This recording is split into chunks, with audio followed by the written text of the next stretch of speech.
Just an interesting thought I had about Lilith yesterday. Heard some women talking about Lilith, and I couldn't get really too far into the podcast because they like when I hear patriarchy, like there's only so many times that I can hear that word before like my brain shuts off, and I'm just like, oh, come on, just please. The whole thing, before I go off on a rant about that. So Lilith, what's interesting to me about Lilith, I don't really know much about Lilith, but I sort of caught a glimpse of what Lilith could be in terms of, psychologically. Lilith, I think, is more the male,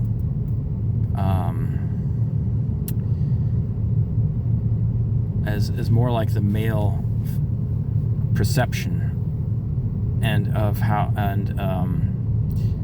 it has to do with the way we feel influenced by women emotionally. And so, like the chaos that we often feel subject to because of how sensitive we can be to female, how it stirs up our emotions, and how that unsettles us, and we think that women are very emotional, but it's like when we speak to them, and then they stir things up in us because they sort of trigger our insecurities and our feeling of safety, and somehow like our own feeling of life, survival. Like somehow survival is triggered often in romantic relationships, like when we put a lot of weight on women's words,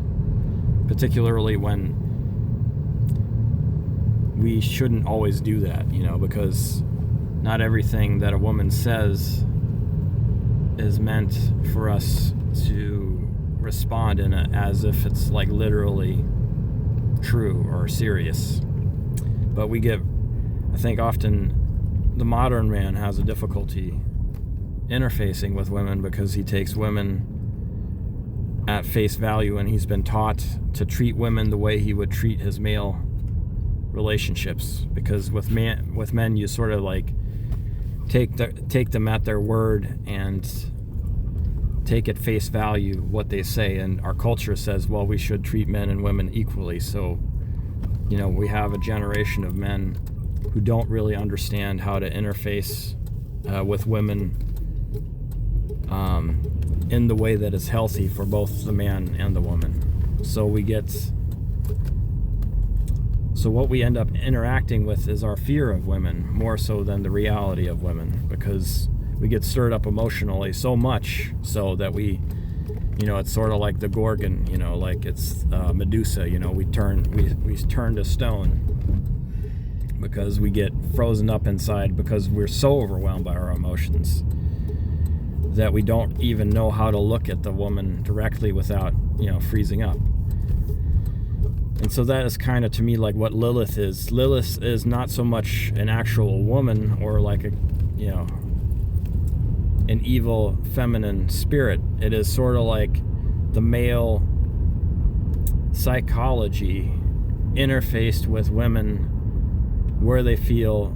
emotional chaos is stirred up with them, and they freeze and they turn into stone. And so like Lilith is sort of like the male's own death urge that gets triggered when he interacts with women. So he sort of like feels despondent and wants to seek his own destruction because he can't handle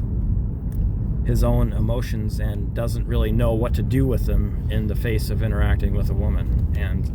so we live in an age where this Lilith archetype, this destructive destroyer of men, I think it's very silly for feminists to like idolize her as like some kind of like deity that is liberator of women or something. I have no idea like where that shit was going to go, but somehow it just seemed like a convenient like appropriation of like something that is considered like oppositional to the the male dominance of women, so that it fits their narrative. But to me, the way I see Lilith, it's more of the male being challenged to learn how to face his own feelings about women and to interact with them in a way where he doesn't feel completely, like his ego is completely destroyed in the process. So that was an interesting insight that I had on this Lilith archetype, that I think, it's not, I don't think what people think it is. And, I think it's a force of nature, it's it's not like evil, it's a type of, a hazardous sort of situation that arises in a population where men and women are not really taught to communicate well with each other. So anyhow, yeah, just thought that was interesting. I'll leave it there.